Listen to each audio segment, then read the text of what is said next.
Hi guys, welcome back to my YouTube channel. My name is Joel and welcome back to Spooky Wednesday. Hi guys, my name is Joel and this is the first time you see me. Hi. Every Wednesday I post true crime stories for you guys, and just get your wine, get whatever, your coffee, your water, just get your food and just watch me unwind. It's my absolute pleasure to sit down here beside my lovely jade plant. So my sister named this plant Jade. In case you guys don't know, I have a 6-year-old sister. She is the most adorable thing ever, and she named this plant Jade after herself. So her name is Jade and my name is Joel. So she named this plant Jade. She also named like all the plants in my room. She's given one Olivia, she's even given one Sam, giving the other one, is it Jojo? I can't remember. I wrote them down in a book. But so this is Jade. So she gave this plant after her name, and it touched my heart so much because this is like my favorite plant ever in this room. Before I digressed, hi. So every Wednesday I sit down here and I tell true crime stories. So it is the first time seeing me, hi, kindly subscribe to my channel and like this video if you care. Share this video also with your friends and family and just help me spread the word. Today we are going to talk about Australia's worst serial killer. So this story, I think everybody knows about this story, and if you don't know, hi, Ivan Milat. I don't know, some people say Ivan, some people say Ivan. So if I switch between Ivan and Ivan, just now I'm talking about the same person. So Ivan Milat, he was known to be Australia's worst serial killer, and also he was also known as backpack murderer. So what he always did, he murdered tourists and hitchhikers in southern Australia. Guys, I really don't know how to pronounce some words, so in case you're new here, hi, that is one thing about me. I really don't know how to pronounce some words. Sometimes words play in my head and I pronounce two words at the same time that don't make sense, or my tongue gets tied. I don't know. Hi, welcome to my life. A little background on Ivan Milat. So Ivan Milat, he was born on December 27, 1944 in Guildford, West Sydney, and his dad was a Croatian laborer who was also an immigrant. So his dad immigrated to Australia and married his mom, Elizabeth Piddleston. So basically his dad's name was Stepan. I really don't know how to pronounce it, but I think his dad's English name was Stephen Milat. So his dad's English name was Stephen Milat, and his mom was Australian, whose name was Margaret Elizabeth Piddleston. God, I'm really sorry about the plane. So Ivan was the fifth child in a family of 14. His family was very large, and in one article that I read, he actually said that his parents did not believe in contraception or like regulating how many children you have. They just believed that they will have as much children as nature allowed them to, because there were so much. A report I read said that there was no much love to go around for everybody, while another report that I read said that the mom had love for each and every one of her children the same, like she didn't love anyone more than the other. But another article I read said that there was no enough love to go around. So his mom was a very loving person. His mom actually was more empathetic than their dad. Their dad was a strict one, while the mom was the one who was very lenient with the children, really loved the children, wanted good for the children. She was the one that the children were very much comfortable with compared to the dad, because the dad was known to be a very strict man. His father was known to be abusive, but like back in school, his teacher said that Ivan was a very intelligent person. He was an intelligent boy. He knew his work. He did his work very well. And if you ask me, I think he had a very high IQ. But back at home, what he faced at home was different from his life, from a very like normal child or normal Australian child. His dad was strict. His mom, some sources said his mom was strict, while some sources said his mom was not strict. But you guys can pick whichever you want.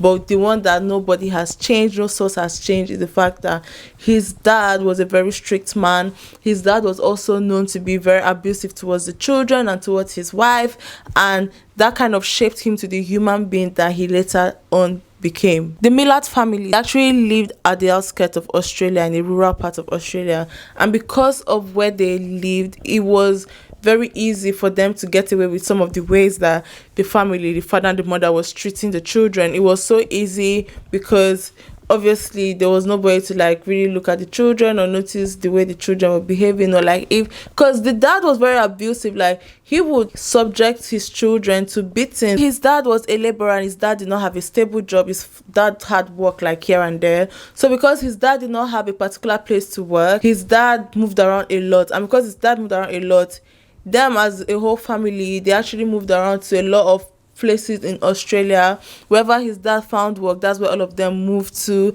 If his dad found work in Western Australia, they'll move to Western Australia. If his dad found work in Sydney, they'll move to Sydney. If his dad found work here, I don't really know that much places in Australia, but wherever his dad found work, that's where all of them moved to. So there was even a report that said that at one point that the Milat family, they actually lived in a shed, and then finally they settled in the place on the outskirts of Sydney, and they had a 3-bedroom apartment or house. I don't know, it was a 3-bedroom house near Liverpool on the outskirts of Sydney. In their rooms, they actually stayed on a 3-tier bunk. So we know their bunks are like 2, but they stayed on a 3-tier bunk. So I'm guessing they had like maybe 2 rooms for the children, 1 for the dad and mom obviously, and then 2 for the children. So the 14 of them, I don't know how many beds, how many bunks were there, I'm not good in math.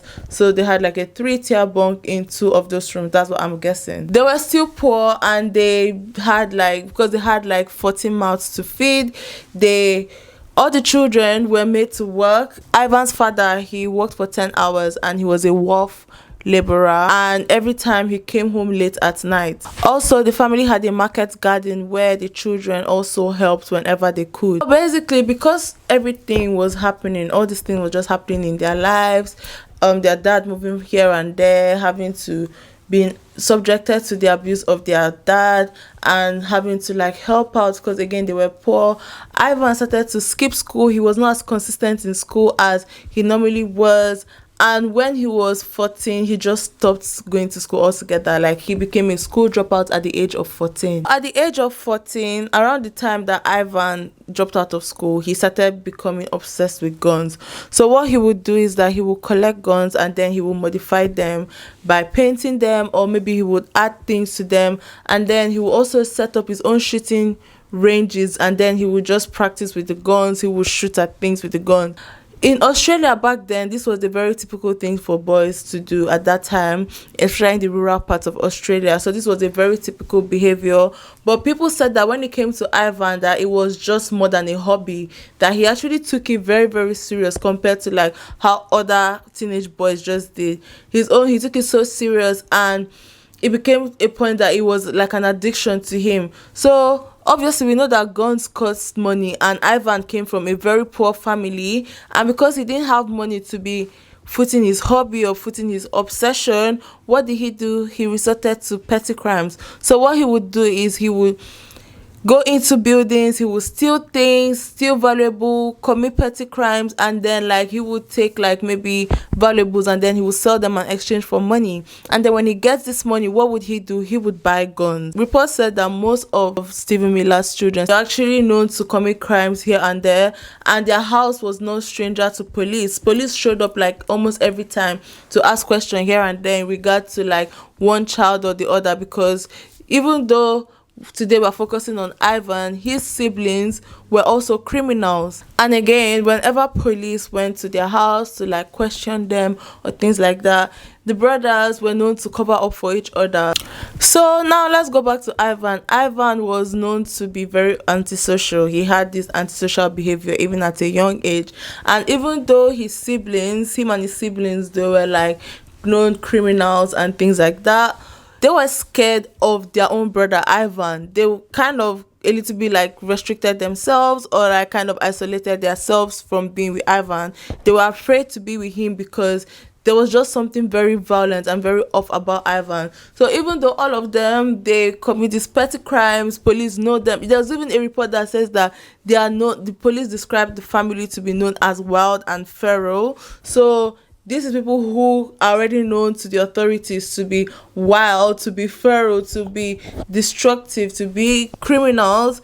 these are people that are known to be like this, but then these people, they are even scared of their sibling Ivan, because like they're like, yeah, we know we're like this, but like we don't understand, we've not reached that level. So they were just afraid to be around Ivan because he could go off at any time, and he was known to be very violent and very off. So his brother Boris would come up and say Ivan was pretty normal up until 12, 14.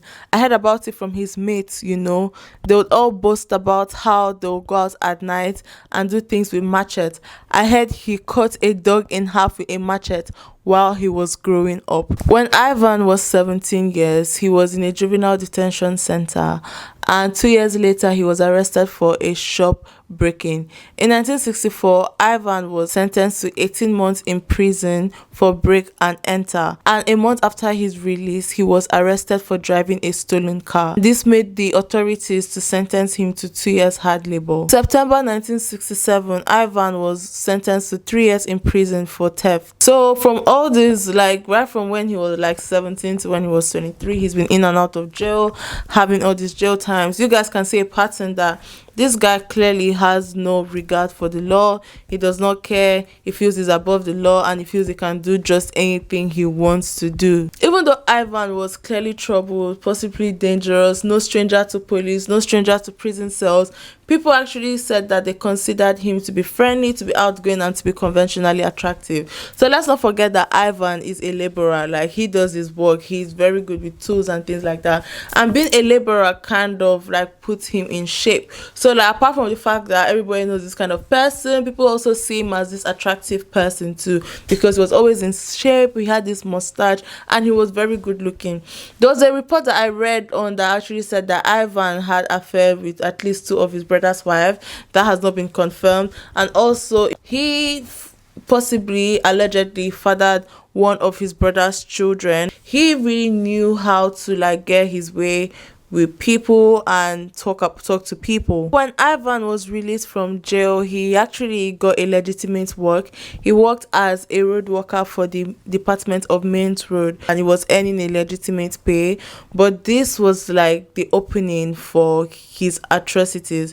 So in 1969, Ivan's sister, his youngest sister, was actually involved in an accident, and she died. And Ivan, he was the first on the scene, and he did not take this lightly. Even though Ivan was known to be this very tough guy, known to the police, known to authorities, one thing about Ivan is that he didn't joke with his family. He had a very soft spot for his family. So when his sister died, it really hit him hard, and he actually really took this very rough. He took it so rough that he was shattered. Anyways, after that, when his sister died, within a month of his sister's death, he was actually charged with rape. So guys, let's not forget that this is the 90s, and in the 90s, hitchhiking was a very common thing. Please do not hitchhike now.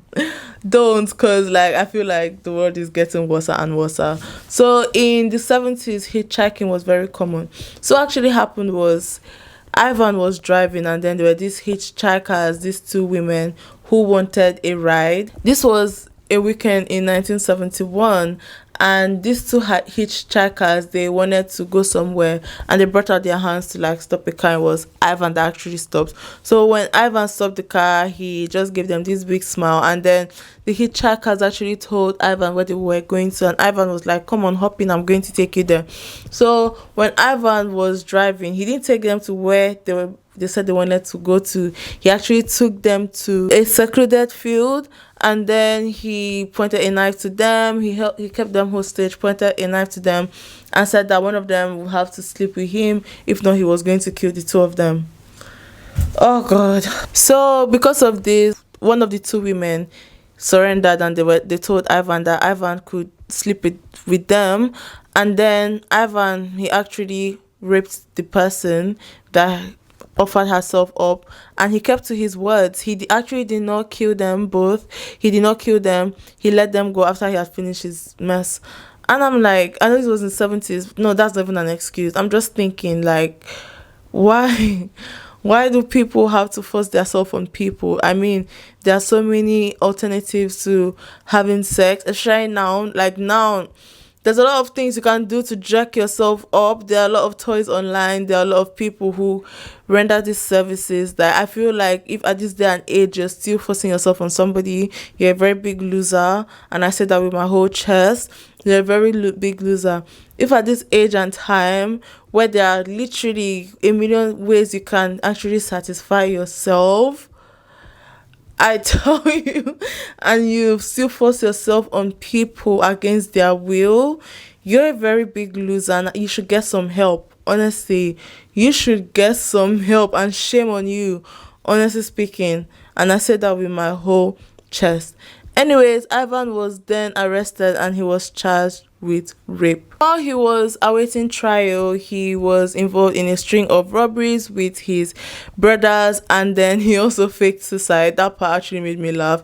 He faked his suicide, and then when they were ready to get him to jail, he jumped bail, and then he fled to New Zealand, and that's where he stayed until 1974. When he returned in 1974, he was rearrested, and then his case finally went into trial. So when the case went into trial, one of the victims had changed her story, and this made Ivan to be acquitted of rape, so he was not charged with rape, and which is just a whole shame.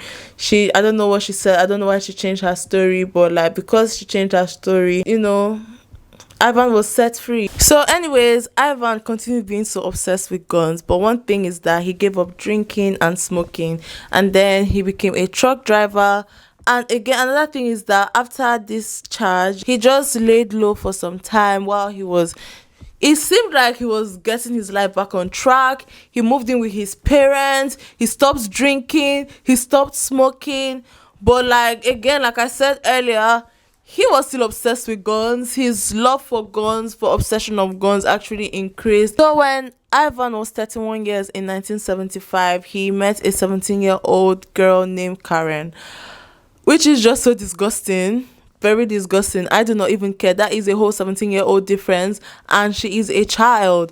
Anyways, he met this 17-year-old girl. Her name was Karen, and Karen was pregnant with another man's baby. But either still, this couple, they decided to get married to each other, and he fathered Karen's child. The marriage did not last long, obviously, because Ivan, just like his dad, was very abusive towards his wife. So when he's not at home beating his wife, he was on the road working. But most of the time, he would beat his wife. He would subject his wife to abuse. I don't know about the son, because a report I read said that he took the son as his own, but I don't know if the abuse extended to the son.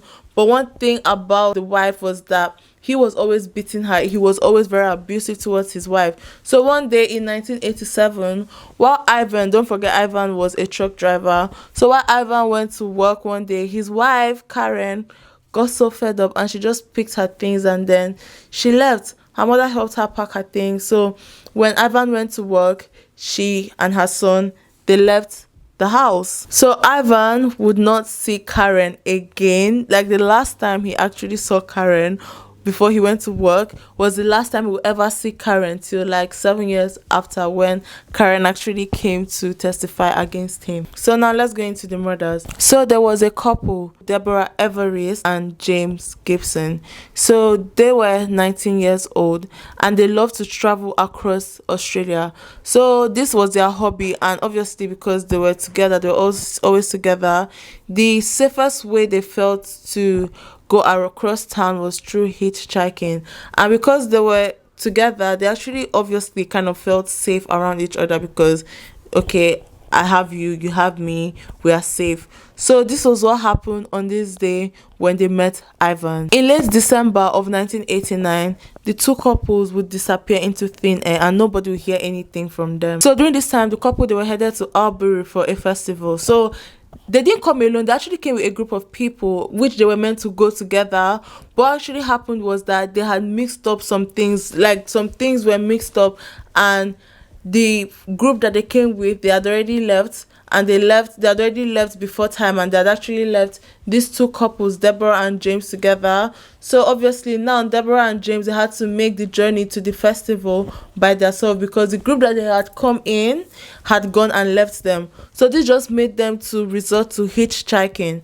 And that reminds me, sorry for digressing, like if you feel like if you go to a certain place with a group of people, I don't know how much this group was, I feel like you should do like a check. Oh, is this person here, is that person here, why is this person not here, why is that person not here? Because again, it's a part of safety. It's not a thing like, oh yeah, let's just go and leave them, they'll make their way around. Sometimes it may not just be as what you're thinking. I should just put that there, even though like it's common sense. Anyways, let's go on. So as I was saying, because of this, the couple decided to make the journey by themselves and go to the festival by themselves. And like I said earlier, these people, they're already used to like traveling across Australia. They love to travel together.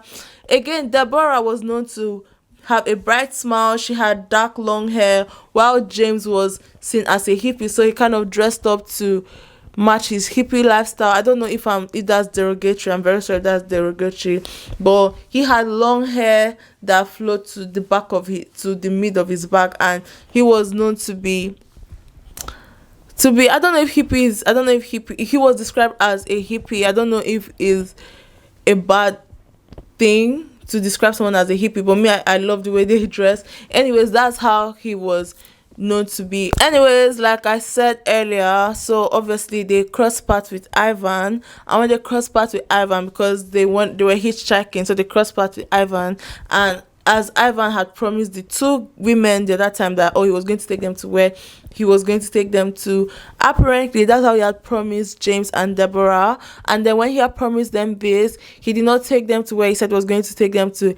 Instead, he took them to a secluded location and he killed them. A few days turned into weeks, turned into months, and the family of Deborah and James had not heard from them, so they filed a missing person report. James Gibson's camera will be found on December 31st, 1989 in northern Sydney, and then his backpack will be found on 13th March 1990 alongside the Galston Gorge, over 75 miles from where their body was found, like literally years later. Because of where their personal belongings were found, that was where police was actually focusing on. That was the focus of police. So when police was searching for them, he was searching for them around where they had found the cameras, around where they had found the backpack. Police had not even thought about searching like 75 miles away from there. Their body was actually found in the Belango forest. That's where their body was found. So before their body was found, police had no idea that their body, or like they were killed like 75 miles away from where their belongings was actually found. So James and Deborah, they will actually not be found till like 3 to 4 years. And obviously we don't know the altercation that happened during that time or before they were being killed, because it's only Ivan that knows that information. But they were taken for autopsy. First of all, they were found in the Belango forest, like I said, and they were buried in a shallow grave. So when their bodies were found, they were taken for autopsy. It was said that James was stabbed 8 times with a large knife, and then his spinal cord was actually sliced once, and it actually caused paralysis. Also, it was said that he was stabbed multiple times on his back, his chest, and also his lungs and his heart. They were actually ruptured. When it came to Deborah, it was reported that Deborah was beaten severely and that her skull was actually fractured in 2 places. And after that, she was also stabbed multiple times on her back, or in her back. Ivan's next attack will happen on January 15th, 1990. So basically, while police are searching for Deborah and James, Ivan is on his second victim in January, like literally the next month. For a serial killer, he actually didn't even have any rest time. You know, sometimes they would just cool off for like maybe 3 to 4 months, but literally from 1989 December, where he killed these people, he just went to the next person. Ivan picked up his next victim, whose name was Paul Onions.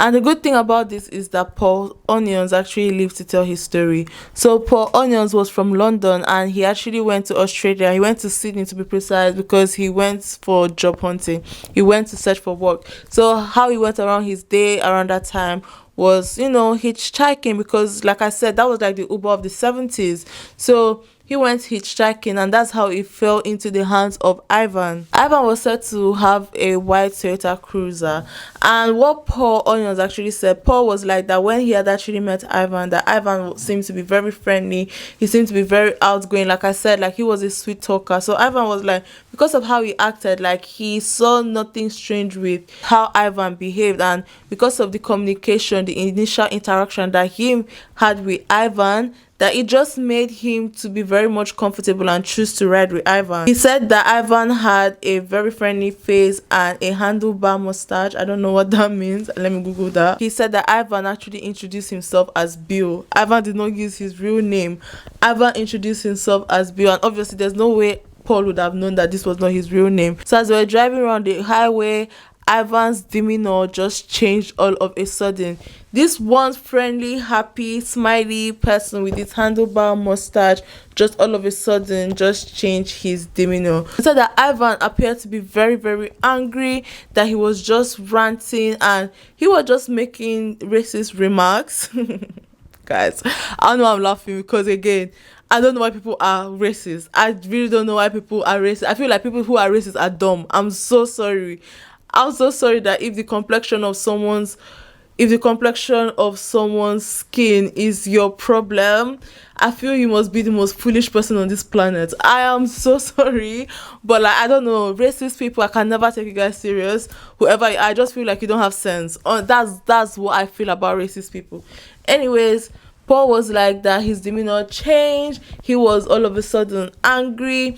He was just ranting and he was making racist remarks. According to Paul was like, this guy called Ivan just seemed to be a totally different person that he knew, like just like literally minutes prior when he had asked for a ride. Suddenly Ivan pulled onto the side of the road and said that he wants to get some tips for his music, just to play his music on. And Paul was like, that was very strange because there was like a cassette in between the two of them. Paul immediately knew that something was wrong and that he needed to get away. Let's just keep in mind that all this that is happening in broad daylight. So like there were cars driving around on the highway. When Ivan went to get his pretend cassette, he actually went to get a revolver. So he told Paul, put on your seatbelt, this is a robbery. But Paul did not listen to him. Paul made the decision to save his life. So what Paul did, Paul quickly opened the car and started running for his life. He left all his possessions in the car and just took his life with him. He left his passport,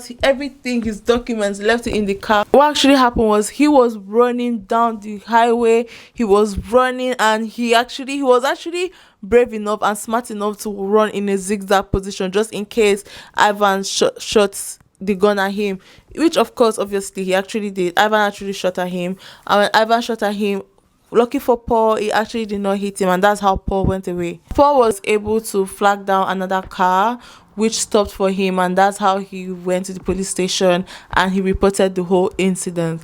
If it's me, I'm sorry, I'll be scared to get into another car. The fact that he could trust another car after that, another passenger after that, is really not, like, you should know that he's actually a brave person. Anyways, the person actually drove him to the police station, and this is where he went to report the incident. Him reporting the incident to the police was not like oh yeah, the truth is going to come out finally. No, because even though he had reported this incident, the whole case to the police actually did not take it seriously. They just left it there and just continued with their normal work. This was a very serious case. Like, this guy almost lost his life, but police did not, at this time, they did not take the matter serious. So anyways, after this, Paul had to go back to the United Kingdom. He went back to UK to continue his life, and I'm just so grateful for him because like he lived to tell the story. Because of this, Ivan just laid low for a year. Ivan's next attack that we know of happened in January 1991, and he laid low for like a year, and I don't know what's wrong with him and January. There was a girl who was from Germany. Her name was Simon Loretta Schmidl. I'm very sorry if I'm not pronouncing the name well. She decided to hitchhike to Melbourne. And the crazy thing about this is, like, when she was planning to hitchhike, her friends actually told her not to hitchhike. But she didn't listen to her friends and she decided to hitchhike by herself. One of her friends said that Simi had actually told her that she read in a traveler's book that it's good for you to hitchhike and it's safer for you to hitchhike in Australia because all Australians are warm and friendly. Please, you guys, no, not everybody is warm and friendly. I always say if everybody is the same, this world will be a very dull place. People are here to teach you lessons. Not everybody is the same. While one person may have a good intent towards one person, another person totally may not. She told her friends, she assured her friends that it would be okay because she was actually carrying a knife, and she said that it was going to be very safe.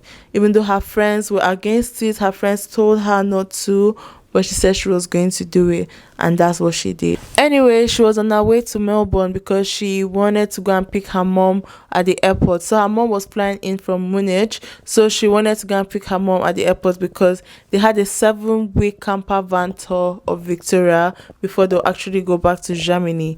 But her mom came out from the plane and she never saw her daughter wait for her at the arrival. Simi was known to be a tall girl. She was even as tall as Ivan, and obviously Ivan is the only one that has information to this, but then we can only presume that when she stopped, when she was hitchhiking, he stopped, and then he appeared all friendly, appeared all caring, and made Simi comfortable because obviously he was a sweet talker, knowing that Simi was actually signing up for her death. And even though Simi had a knife, the weapon that Ivan mostly used was a gun. And most times it just takes a strong person to be able, with a knife, to be able to fight someone with a gun, because guns are faster than knives. Even though she was 6 feet, she was not as strong as the gun that he actually had pointed at her. He took her to the secluded forest. He tied Simi up and then he stabbed her severely. He stabbed her so much that he actually severed her spinal cord. He stabbed her 6 more times, and just like James and Deborah, this actually punctured her heart, punctured her lungs. Just like what he had done to the couple, Deborah and James, Ivan actually dug a shadow grave, and that's where he buried Simi's body. Simi's mom, she had waited at the airport for like hours on hours, and she arrived like January 24th. So she waited hours and hours for her daughter, and she did not see her daughter. And her mom, she went to the information desk at the airport, and then she asked them, she was like, oh, that she's expecting her daughter. Nobody saw her daughter. So because of this, her mom went to the police to report her daughter missing, and nobody knew what was happening because obviously her friends thought that maybe she was already with her mom, but like nobody knew that Simi was actually dead. Anyways, police, they did what they could. They held press conferences, they continued to search, but obviously there was no luck because Simi was not found. Ivan laid low for almost a year, so there were 2 more German backpackers who wanted to go back to Germany. So basically, there were Germans living in Australia. There were 20-year-old Anja Habshade and 21-year-old Gaba Nwegeboa. I'm very sorry if I'm not pronouncing it well. And they would vanish on December 26, 1991. That was the last time that they were actually seen by anybody. So, like I said, they had told their parents that they planned on leaving Australia because they wanted to go back to Germany. Unfortunately, the person they actually chose when they were hitchhiking was Ivan Milat. So Gabor was actually found strangled, and there were numerous stab wounds on his body. The most place where the stab wounds were prominent were like around his left and right side of his chest, and also the same knife actually thrust around his spinal areas. One thing you will notice about this victim is that he actually stabbed them on their spinal areas, or like sliced their spinal areas. So it was also said that his jeans were unzipped, but the top button was unfastened, like he'd been undressed and he quickly dressed again. While we know how Gabor was killed, it's very unclear as to how Anja was killed. So all we know is that she was decapitated and she was also left to rot. So his next attack happened a little over a year, on Saturday 18th of April 1992. So there were 2 British girls. One was a 21-year-old girl called Caroline Clark and a 22-year-old girl called Joan Walters. So they were British backpackers and they came to Australia for the holidays. These backpackers, they actually did not come together. They actually met in a hostel in Sydney's King Cross, and this was where they just stayed together because they were staying in the same room and they just became friends. Because they stayed in the same room, they became friends. They just thought that okay, it was just going to be safer for the two of them to travel together and to hitchhike. And because like obviously it's one thing to travel alone, it's another thing like if you travel with somebody. Me, I prefer traveling alone because I'm alone now, but there are people that feel much more comfortable to travel with people. So basically because they felt that okay, it's okay for them to travel since they found themselves, and I told them I'm both from England, just said that okay, like let them hitchhike together and it'll be safer because obviously there are two women. Since Ivan, like I said earlier, he's claimed that he's innocent, he didn't do any of this, but obviously he would not really say details as to what actually happened, so we can only speculate what happened. So we'll just think that maybe as they were walking, as they were hitchhiking, Ivan stopped, and just like he's done for other people, or just like how Paul said, he was friendly with them and then they felt comfortable with him, and then all of a sudden they go into the car and then his demeanor changed and then he took them to a forest and killed them. Weeks had passed and the parents of these girls had not heard anything from their children, so they sprung into action and then they actually alerted the UK police and the Australian police, and they were like, see, we've not heard from our children travel to Australia, we've not heard from them in a long time and we want you guys to look into this. At this point it was actually clear to authorities that okay, that there's a killer on the loose because things have been happening from time to time. It's been noticed that there's a pattern that tourists and hitchhikers have been killed or have been missing. So at this time it was known that okay, yeah, there's a killer on the loose, and police, they actually did have their eye on the Milat family, but obviously there was no proof, there was no evidence, there was no solid information that these people were actually tied to the crime. In September 1992, about 5 months after the latest victims, Caroline Clark and Joan Walters, there were a group of Orientals. So I don't know if you guys know what Orientals are. Orientals are like people who practice navigation with compass. I don't know if you guys know them, like they're holding compass and that's how they work. They came across a decomposing body in the Belangelo forest. This would be the downfall of Ivan Milat. So let me just give a brief account as to how the bodies was found. So the Orientals, like once a month, they actually met to hike in this Belangelo state forest. So two members of the group, they actually walked towards the executioner's drop. So as they approached the executioner's drop, it was said to have this foul odor, like it was smelling so bad, it was smelling like animal carcasses.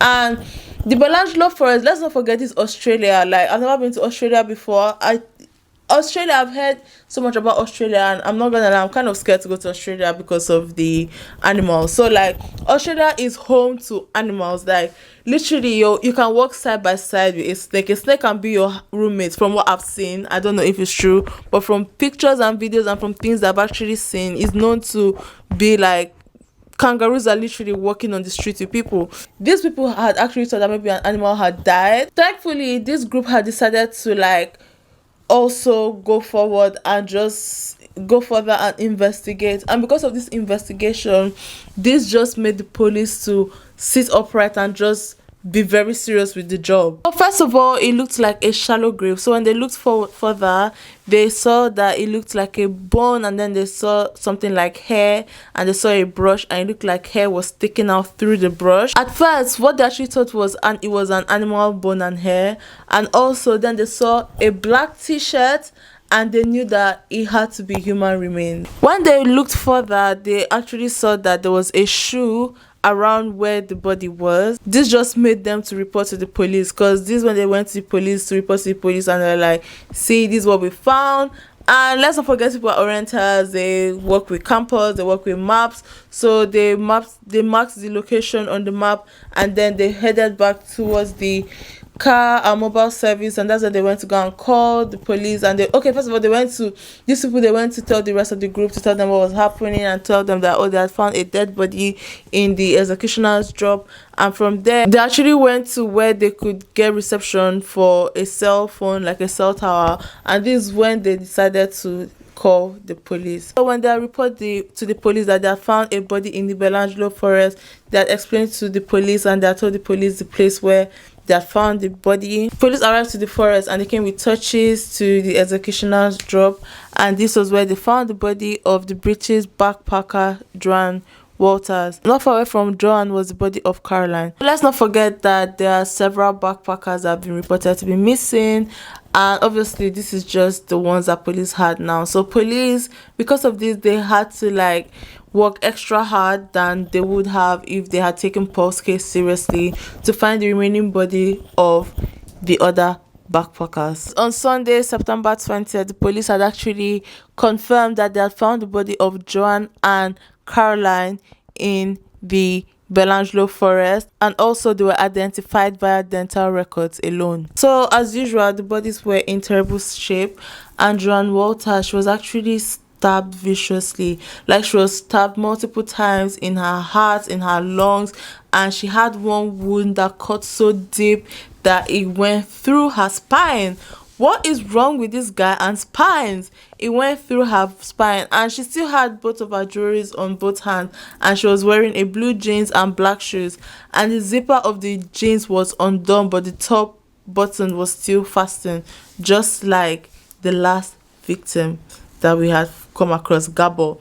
Anyways, unfortunately, her body was so badly decomposed that the police could not determine if she was sexually assaulted or not. And also, Joan's shirt and hands actually showed traces of dark hairs. It was possible that she was strangled because in her decomposed body, there was like a rotten pieces of clothes, of still her clothes, that were put in her mouth as a gag. So when it came to Caroline's body, they had actually found 4 bullets in her skull, and the police had actually kept these 4 bullets for forensic examination. And just like Caroline, her spine too was wounded and it was paralyzed. Like, literally all his victims, I don't know what's wrong with him and spines, because again, like, he didn't work. I don't know, man, I don't know what's wrong with him and spines. He actually severed the spine of each and every one of his victims, and he did that for Joan, and he also did that for Caroline. Anyways, one thing that was very interesting to the investigators was that the way Caroline and the way Joan were killed were like totally different. So police described Caroline's killing as cold and calculated. So here they were like that it did not appear like there was any sexual motivation, or like that it was just basically brutalization of the body, and then she was just shot in execution style. But when it came to Joan, everything just screamed sexual motivation. It felt like the death of Joan was sexually motivated. So because of the way they were killed differently, there was an investigator, like the first investigator actually speculated that Joan and Caroline had different killers. So what the first investigator actually said was that the person who killed Joan was the older and more dominant person. So he was sadistic, he was dominant, so like he put his all into killing Joan and also had a sexual motivation for it, while the person who killed Caroline, that even though he was equally sadistic, he was much more of a submissive person. The investigator also suggested that they could be brothers who shared a common interest in guns and hunting, and they may probably be involved in other sexually motivated crimes, either together or separately. Let's go to the crime scene, the Belangelo forest. So in the Belangelo State Forest, yeah, there was a man-made brick fireplace that was actually erected close to where the body was found, and here they actually found cigarette butts, and they also found a 0.22 caliber cartridge. And when the police had found this, they're actually taking this in for forensic investigation. So this brick fireplace looks like somebody has been there before and even after the bodies were found, and also there was a ton of evidence that was actually left behind. So like it looked like whoever had done this has spent so many times in the Belangelo State Forest. Police had actually searched the surrounding areas, but at this time they had found no other bodies apart from the one they had actually found prior, which was Caroline and Joan. So police, they went on record and they were like, oh, we don't think this is the work of a serial killer. We just think that this is just an individual incident that just happened once. But I'm like, why wouldn't you even think that this is a case of a serial killer? Because first of all, So many people have actually called and said, oh, we can't find our loved ones. They went hitchhiking and they were not found. So like you've not found them, and all of a sudden you're already thinking, oh my god, this is just a case of an independent person. You guys don't worry, it's not a serial killer. Serial killer is not on the loose. It's just a case of one person. I'm like, that part actually kind of got me confused, because like it's not like people have not been reporting. People have been reporting. There was even someone that even came to you guys. I reported to you guys that somebody tried to kill him, and you guys just put the file in your drawer and just like moved on with your lives. So them coming to say, it's just a case of it's just an individual case, was kind of odd to me, because I'm like, there have been reports out there. So I understand you check the whole Belangelo forest, and when you check the whole Belangelo forest, you didn't find any other person that was buried at that time. That does not mean that it didn't happen or it was not the same person. Remember, they found a body that was 75 miles away from where they had actually, at this time, at this time, had they found, at this time, I don't think at this time they had actually found, I can't remember. Remember, the police, they're also looking for James and Deborah. So I don't understand why they did not link the two of them together. I know they happened like years apart, but like they've been reports. So for them to come out and be like, I feel it's an individual case, to me at that time it actually did not make sense. So anyways, police, they are taking these items for investigation, just to like investigate and know what's going on. So despite the fact that they had all these tips coming in, and there were lots of tips that actually came from people, but the police at this time, they could not identify a suspect. Let's not forget, they actually looked into the Belangelo family, the Milat family, but again, they could not, they had no evidence to go in and just arrest them or suspect anybody. So that despite the fact that they had all this forensic evidence, they had done all this analysis, they had tips, the police, they could not identify a suspect. Police are actually come out to say that they suspect that the killer was in his mid-30s and had a history of aggression. They also said that the killer, was familiar with the surrounding terrains, and they were motivated by the pleasure of inflicting pain, which honestly, they actually got that spot on, I'm not gonna lie.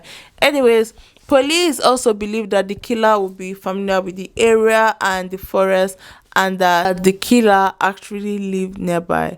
The police, they actually followed several different leads, but this led them nowhere. In October 1993, there were 2 more bodies that were found. So the officials, they had actually cut off the search, because they claimed that months and months of investigation had gone by and they had found nobody, and like they don't think any other person may have died.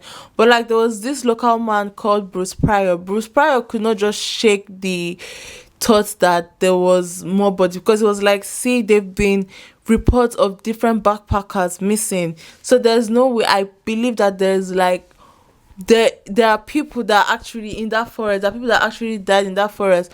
While police were there, they are like, oh yeah, we've searched, there's nobody there. And we've seen it in cases, even in this year, this 2022, where police will be like, yeah, we searched and we did not find anybody, we didn't find any body. And then an independent body goes and search where police said they search, and they find what police said they could not find. And that's when police will now come in and be like, oh yeah, let's work with you.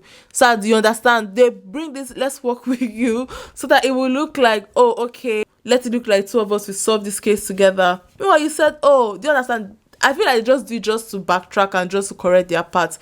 Anyways, this local man called Bruce Pryor, he actually could not shake the feeling that there were more people that were actually in that forest dead. And what he actually did was very brave. He actually went by himself to search for the bodies of these people in the Belangelo forest. So this Bruce Pryor, I'm not gonna lie, he is a very, very brave soul. So what he actually did, he went to the Belangelo forest, and he was not even sure of what like he was intending to do. So he walked, and his mind, what he thought was like, I'm just going to search for anything that looks abnormal, that looks out of place. So he's walking, and then he came across something that looks like a small fireplace, like built from bush rock, just like where they had found the bodies of Caroline and John. That's like what he came across. So when he looked for that, he began walking around that area. He was kicking the bush around, and then he came upon a very large bone that was as large as his thighs. So he was confused because he was like, he didn't know if it was a human bone or if this was an animal bone, because let's not forget, in the Belangelo forest is known to be home for several animals. So he went there confused as to like, is this the bone of an animal, is this the bone of a human being?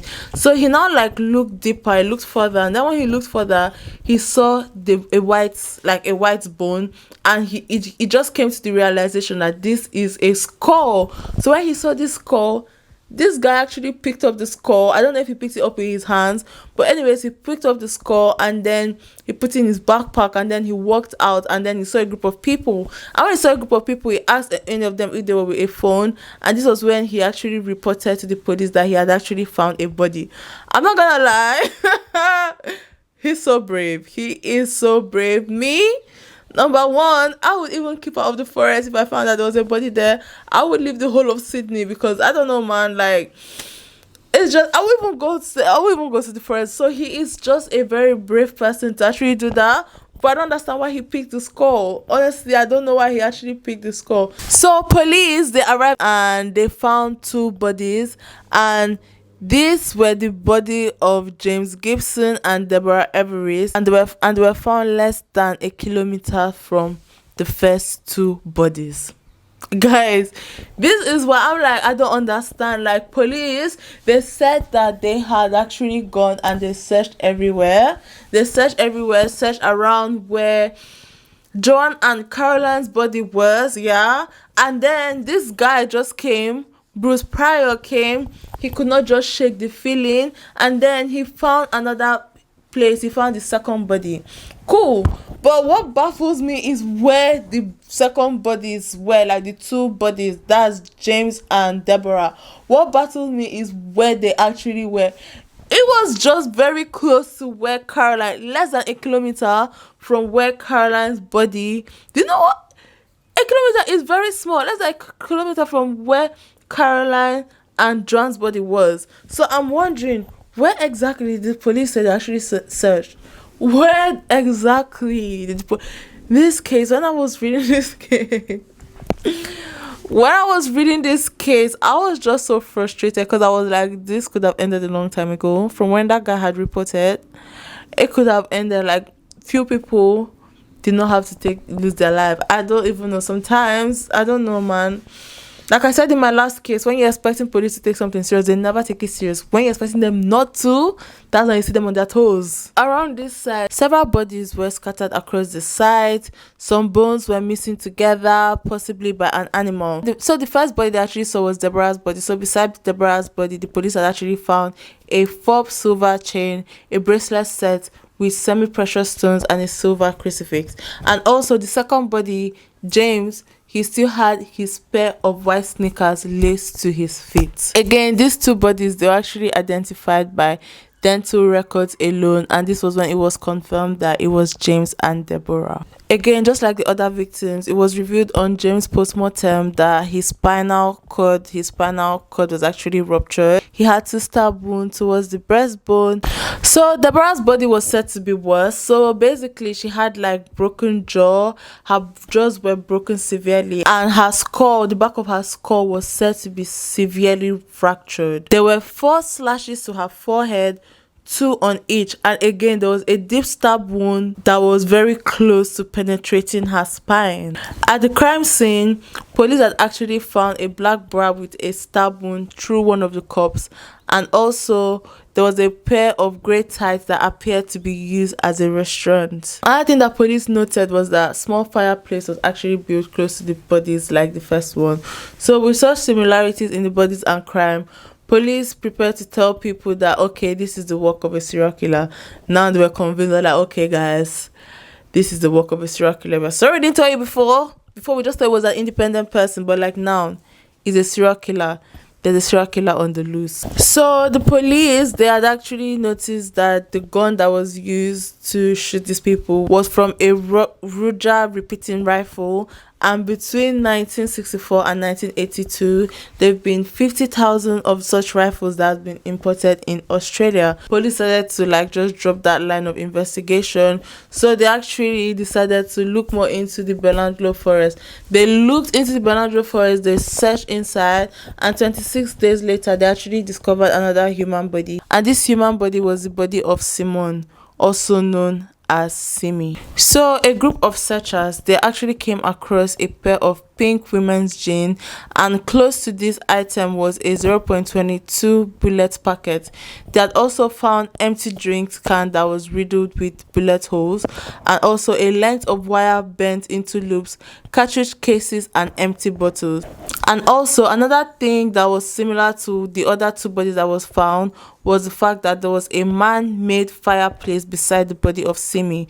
So this is when they searched the scene intensively, and then they came across a human bone, winning a brown leather hiking boot and a skull. Anyways, when Simi's body was found, she was found to be wearing the same clothes that she was last seen in. So this made it very easy for her to be identified.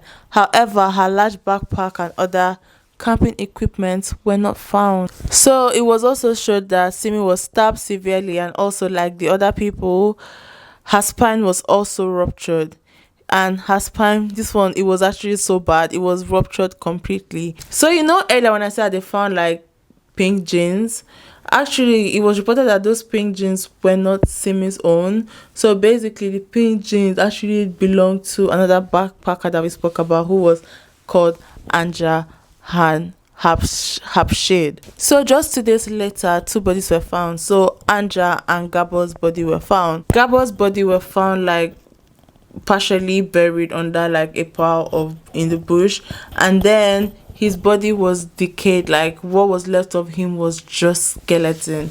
And not only that, like he had like clothing on that, even his clothing, they were actually almost decayed to him. It appeared that he was shot several times, and there were bullets that were found in the area that actually matched the other bullets that had been removed from the other victims. When it came to Anja's body was found with her clothing bunched up, but the thing is that she was found without her head. So police had seen that it was just her body that was found, and when they looked closer, they had seen that her head had been cut off and the first two vertebrae of her body was cut off. So it looked like her head had been cut off with either a machete or a sword. And police also came to the conclusion that the angle at which the head was cut off looked like the person that cut her head off actually knelt down to cut it off. Like did not stand to cut, the person actually knelt down, that's in close range, and just beheaded her with either a sword or a machete. So back at the morgue, the coroner actually noticed something, that Gabor was actually gagged just like Joanne, and that the gag was tied in a different knot than that of Joanne. Like you notice, like most of these people who actually kill people and then like maybe by strangulation or by hanging, they actually tie the knots in a particular way. But when it came to Gabor and when it came to Joanne, the knots were tied differently. Anyways, by this time, police had actually found 7 bodies with no suspect. These 7 people, they actually had similar injuries, but they were killed in different ways. And one thing that was mostly apparent was their spinal cord was also ruptured. At this time, police actually offered a reward of $500,000 to anybody who would give tips to the killer. And people came, like there were like tips all over the country. Police also issued warnings that people should be careful of their surroundings, and they should be careful especially around the Belanglo forest. Then on November 13, 1993, 3 years after he had gotten away, Paul Onions, remember Paul Onions, the guy who got away? He was actually called the man who got away. Anyways, Paul Onions actually called the police, and then he narrated to the police what actually happened. So what actually happened was that Paul went back to the UK, like I said, and he was crying over his life. And then he heard about this news in the UK about what was happening in Australia. So this was when he had called the police. And let me tell you guys something. Nobody had actually even followed up with him from Australia about what had happened. When this had happened, nobody had actually followed. Sometimes I read Australian cases and I'm like, I don't know. I just always expect more, and like they always seem to I always get underwhelmed. I don't know, when I read Australian cases, I feel like, I don't know, I feel like, I don't know, sometimes I'm like, more should have been done. This is not the first Australian case that I've heard of, and I'm very disappointed with how the whole investigation happened from the start. I feel like they, at first, they don't take it seriously, like maybe something, it gets out of hand. I just feel like that's how it is, and that's one thing I've noticed about Australian cases. Please correct me if I'm wrong. Anyways, as I was saying, so nobody in Australia, no authorities, no police, nobody had actually followed up the case for him. He had to call them back and tell them, I was like, see, I'm seeing what is happening in the news, and he had to like tell them his own side of the story, and also he had to inquire and also bring to the attention of the police if there was any relation to what happened to him and what happened to them. At first we know police did not answer him, but now police decided to listen to him. So when they listened to him, they actually did a profile, because they had asked Paul how this person looked, and Paul described how the person actually looks, because again, minus that, they looked into the file of Paul when Paul had reported, so they had gone back to look into the file. So when they went, they noticed that, oh, this person actually has a description of Ivan. And again, let's not forget that they had already had a description of how the criminal would look. Like, he lived close by, he had passion for guns, he was aggressive in the past, and literally everything just checked out. And let's not forget that Ivan or whatever you guys want to call it, Ivan was no stranger to the law. He was no stranger to police. He was no stranger to prison cells. So this is how police just put their eyes on him at that time. So because of this information, police actually had surveillance around Ivan. They were watching everything he was doing. They also found out that he had actually sold a Nissan Patrol 4WD shortly after the two bodies were found. Also, on further investigation, police actually noticed that Ivan had not been into work on the days that the victims were reported missing. Anyways, police actually flew Paul from UK to Australia to pick the suspect out of the lineup, and Paul immediately picked Ivan. So this was enough evidence to arrest Ivan. So they got a search warrant and they invaded all the homes of the Milat family. So when they went, what they found was so outstanding. So they found the 0.22 caliber gun that was associated with the killings. They had also found cameras, backpacks of several belongings of the people that he had killed, of the backpackers. One thing they also found was a picture of Ivan's girlfriend wearing a green shirt. So basically, this green jersey belonged to Ivan. But on further investigation, they actually found out that he actually belonged to Caroline, and Ivan had gotten it from Caroline and gave it to his girlfriend and took a picture of his girlfriend wearing it, and then he hung it on his mantle. Guys, that is just the most sickest thing. Police also found electrical tapes, cable ties, and a bag of yellow and blue ropes that were similar to the ones that were actually found in the crime scene. When it came to the evidence that police had actually gotten in regard to these people, it was an overwhelming amount of evidence. Police actually searched the home of other Milat family members, and they found more weapons. They also found a curved cavalry sword. Let's not forget that they said that either the people were sliced with a machete or a sword. So they found a sword that this cavalry sword is known to be suitable for beheading, and also they also found other items that believe that the backpackers were killed with. Due to the evidence that was found, the police had to arrest Ivan, and when they arrested Ivan, he was charged with the attack on Paul Onions and was also charged with the 7th murder that he committed. Anyways, guys, let's go to the trial. So during the trial, this guy called Ivan Milat, he said that he was very innocent. He's maintained his innocence. He was like that the evidence there were planted by the police. Really, that the evidence was planted by the police, that is very innocent, and his family at that time, they stood behind him. They believed that, yeah, he was innocent. Even his mother too believed. I'm like,